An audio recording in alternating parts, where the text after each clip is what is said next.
আমরা যেগুলো পড়েছিলাম 3, 4, 5 এদের মধ্যে একটারও মনে হচ্ছে না। এটা এটা এমন, এটা একটা বিশেষ কি তোমার ম্যাজিক বর্গ, যেটা আমরা স্পেসিফিকভাবে বলতে পারছি না যে কত ক্রমের হবে, ঠিক আছে। আচ্ছা, খেয়াল করো এখানে আমরা ম্যাজিক বর্গের মধ্যে একটা একটা বৈশিষ্ট্য পড়েছিলাম, পাশাপাশি উপর নিচ কোণাকুণি যোগ করলে যোগফল সেম আসবে। তো যেহেতু এটা একটা ম্যাজিক বর্গ, তাহলে এটা অবশ্যই পাশাপাশি বলো, কোণাকুণি বলো, উপর নিচ বলো, যেভাবে যোগ করো না কেন যোগফল কি আসবে, সেম আসবে। তো আমরা যেহেতু জানি পাশাপাশি উপর নিচ কোণাকুণি যেভাবে যোগ করি না কেন যোগফল সেম আসবে, তাহলে আমরা একটা কাজ করি, আমরা পাশাপাশি যোগ করে দেখি কত আসে। কত আসে দেখি। 16 যোগ 11 যোগ 18 45 আসে। কত আসে? 45। কত পাচ্ছি যোগ করে? এদিকে 45 পাচ্ছি।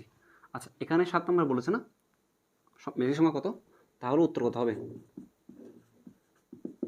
এখান থেকে যেহেতু পেয়ে গেছি, সরি 45, ঠিক আছে, একসাথে আনসার করে ফেললাম। আচ্ছা, আমাকে জিজ্ঞেস করেছে ক কত, ক কত। এখন আমরা জানি পাশাপাশি উপর নিচ যদি যোগ করি তাও 45 আসবে। কত আসবে? 45। আমরা জানি এদের যোগফল 45 আসবে, তাহলে আমরা এভাবে লিখতে পারি না, 19 যোগ ক যোগ কত 11 যোগ 45 লিখতে পারি না? লিখতে পারি। এখন আমার লাগবে ক এর মান। কিসের মান? ক এর মান, এটার মান লাগবে। এটাকে সমানের বাম পাশে রাখবো, বাকি সবগুলোকে ডান পাশে পাঠিয়ে দেবো। এখন এখানে আছে কয়টা? তিনটা সংখ্যা দেখো, 1, 2, 3। আমি কি একটা একটা করে পাঠাবো না, এদেরকে তো যোগ করতে পারি চাইলে, যোগ করে এরপর এই পাশে পাঠিয়ে দেবো, ঠিক আছে। তো যোগ করো কত হয়? 11 যোগ 19 কত হয়? 30 হয়, ঠিক আছে। আমরা যদি একটা লাইন বাড়িয়ে করি, ক যোগ 30 ইকুয়াল টু কত? 45। 30টাকে পাশে পাঠিয়ে দাও। জানো তো এটা প্লাস না, এ পাশে গেলে কি হয়ে যাবে? মাইনাস হয়ে যাবে।